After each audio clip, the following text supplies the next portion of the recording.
Excellencies, corporate leaders, distinguished guests, good afternoon. Let me start by sincerely thanking the provincial leadership of Yunnan for the very warm welcome and excellent arrangements for visiting delegations. The tremendous effort that has gone into organizing this international exposition, fair and forum deserves thanks and praise. Each year, the event attracts more vendors and buyers than the previous edition. The event also brings together China's leadership and high-level participation from across South Asia. Excellencies, let me at the outset put Sino-Maldives relationships into perspective. Sifting through the sands of time, we can confirm that Maldives and China have indeed been friends and trading partners since times immemorial. Ancient Chinese scriptures and records from Tang Dynasty that date back to 660 AD make reference to the King of Maldives sending gifts to the then Chinese Emperor Kaozong. The great Chinese Muslim admiral, diplomat and explorer Zheng. He visited Maldives on more than one occasion during the 15th century.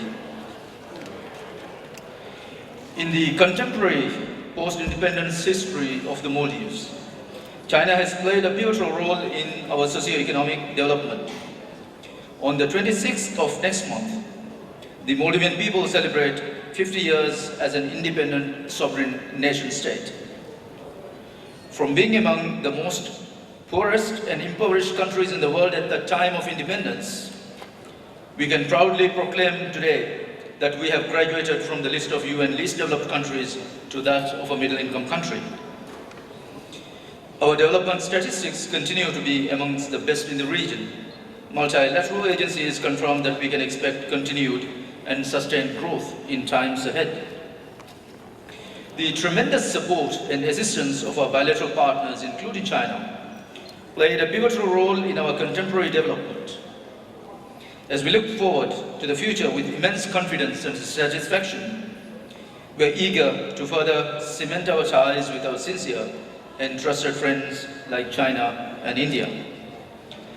Excellencies, China's role in our recent current growth is unmistakable.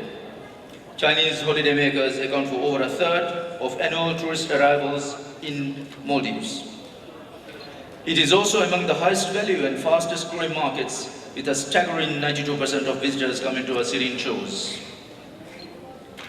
A few months ago, the Maldives became one of the first partners in the joint venture initiative to develop 21st century maritime Silk Route envisioned by President Xi Jinping.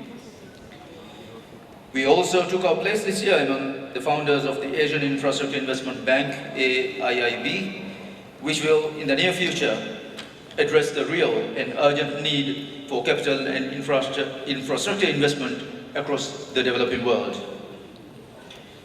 Excellencies, corporate leaders, last year I had the opportunity to meet with President Xi Jinping on two occasions, once in Nanjing and the second in Maldives. At these meetings, I was able to confirm the progressive and mutually beneficial foreign policy vision of President Xi. It was during these visits that President Xi shared with us his ambition to construct the 21st century maritime Silk Route as part of the Road and Belt Initiative.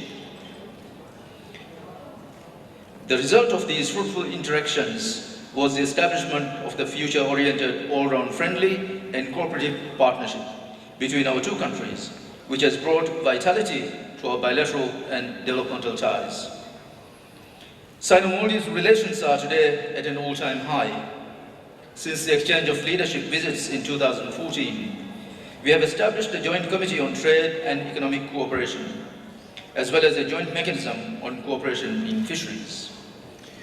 MOUs have been signed on tourism, maritime cooperation, defense, and a number of ambitious infrastructure programs.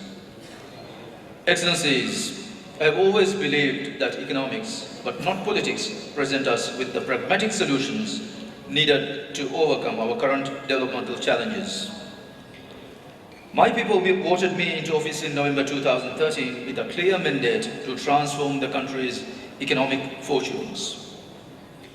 Creating jobs for our youthful population, addressing the macroeconomic and fiscal difficulties of the previous 5 years, and reigniting investor confidence continue to be at the very top of my agenda.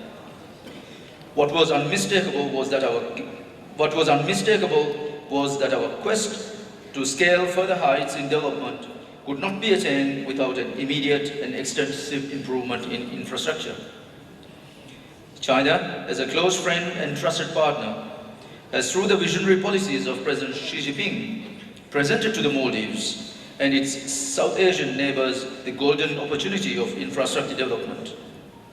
The comprehensive policy instruments that are being introduced by the Chinese government, including the AIIB, the Silk Road Fund, joint commissions and FTAs, are indeed mutually beneficial to both China and its South Asian neighbors.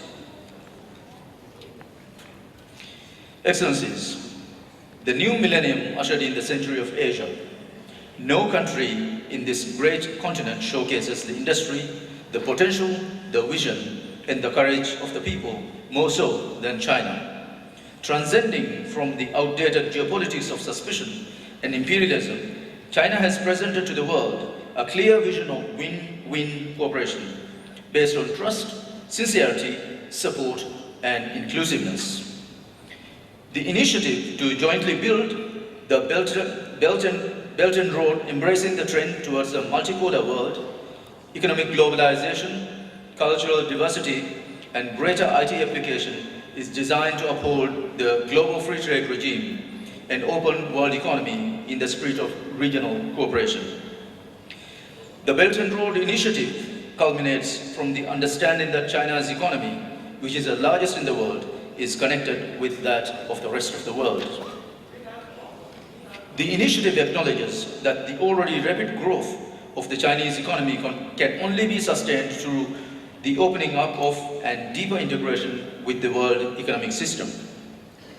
As co-beneficiaries of the initiative, the Maldives and other partners in South Asia can look forward to all-dimensional, multi-tiered and composite connectivity networks and the realization of diversified, independent, balanced and sustainable development. Excellencies, corporate leaders, since assuming office of President in late 2013, my government has been implementing a number of bold policies towards the creation of jobs for youth and promoting youth entrepreneurship and empowerment. We have pioneered on transformational infrastructure development projects, including the dredging of the second phase of Ulumale, the youth city, a bridge connectivity between Male and the airport island of Hulili, as well as the development of Male Port. I note with immense gratitude and deep satisfaction that civil works on the bridge connectivity between Male and Hulmale, which both I and President Xi agreed on coining as the China-Maldives Friendship Bridge, will commence at the end of this year. Work on expanding the capacity of the gateway to the Maldives, the international airport, will also begin soon. We hope to increase the capacity of the airport to 5 million passengers and thereby facilitating our collective endeavor to attain the goal of welcoming over 1 million Chinese visitors annually. I note that a major portion of the airport development will also bear the hallmark of Chinese cooperation.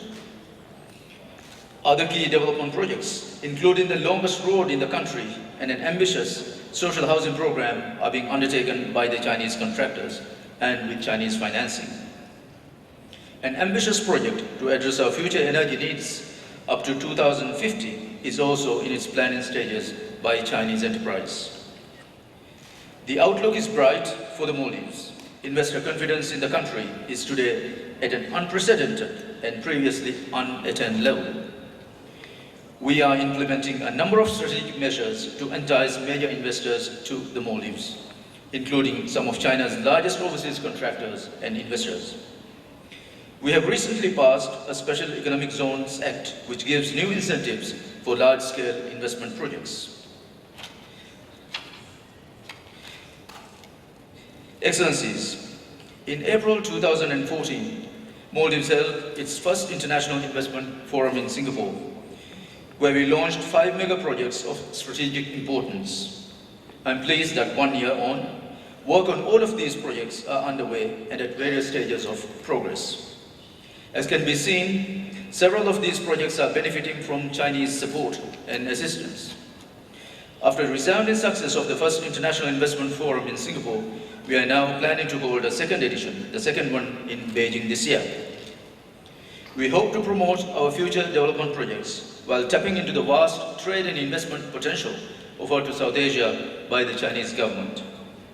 Furthermore, the ongoing dialogue to establish a free trade area with China and expanding the trade benefits that we enjoy with India through the SAFTA mechanism of SAARC will further enhance the investment potential of Maldives, especially in trade and shipping sectors.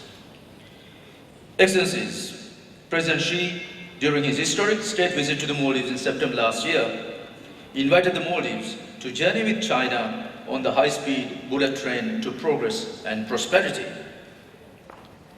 This invitation, my people accepted wholeheartedly. We needed no second invitation. With our first-class tickets, we have taken our seats in the Maldives cabin. We are belted up and awaiting the station master's signal. I invite you all to join our journey. Thank you very much. Thank you for prosperity and future.